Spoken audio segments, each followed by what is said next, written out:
আসসালামু আলাইকুম। বাংলাদেশের কৃষক এখন যথেষ্ট পরিমাণ বুঝে। ধান করা বাদ দিয়ে এখন মানুষ সরিষা করতেছে, কারণ ধানের থেকে সরিষায় অনেক লাভবান। এই জন্য তার মধ্যে ধানের মধ্যে এত খরচ হয় না।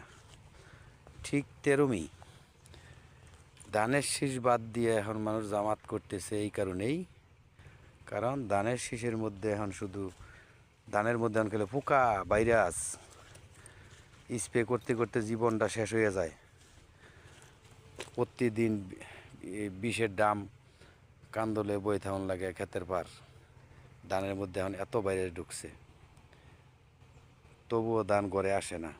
ঠিক তেরমই দাড়িপাল্লা এরম একটা মার্কা যেটা মানুষের জনপ্রিয় হয়ে গেছে, এবং তাদের পোকে ধরে না, বিষে ধরে না, ভাইরাস তাদের মধ্যে নাই, বিষ লাগে না।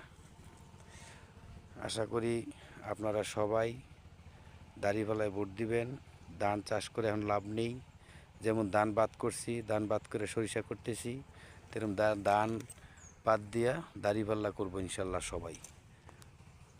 আসসালামু আলাইকুম।